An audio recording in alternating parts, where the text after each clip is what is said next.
Esther chapter 5. On the third day, Esther put on her royal robes and stood in the inner court of the palace, in front of the king's hall. The king was sitting on his royal throne in the hall, facing the entrance.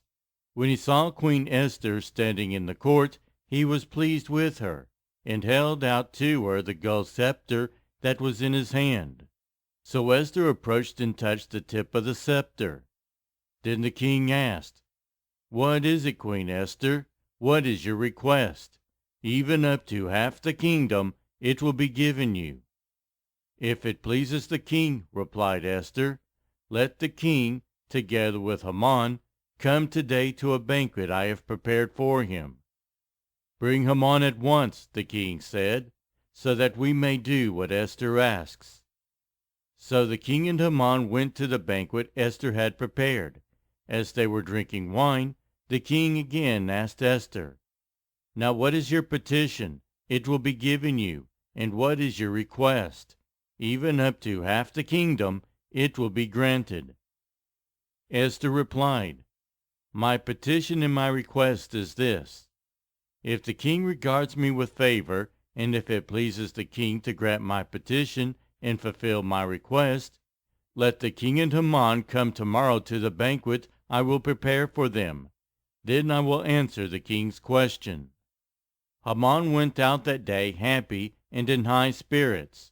But when he saw Mordecai at the king's gate, and observed that he neither rose nor showed fear in his presence, he was filled with rage against Mordecai.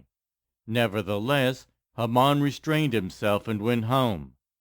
Calling together his friends and Zeresh, his wife, Haman boasted to them about his vast wealth, his many sons, and all the ways the king had honored him, and how he had elevated him above the other nobles and officials. "And that's not all," Haman added.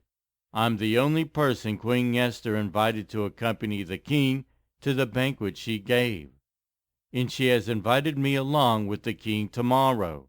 But all this gives me no satisfaction as long as I see that Jew Mordecai sitting at the king's gate."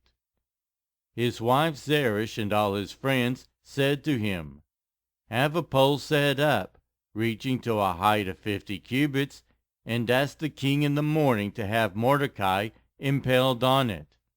Then go with the king to the banquet and enjoy yourself."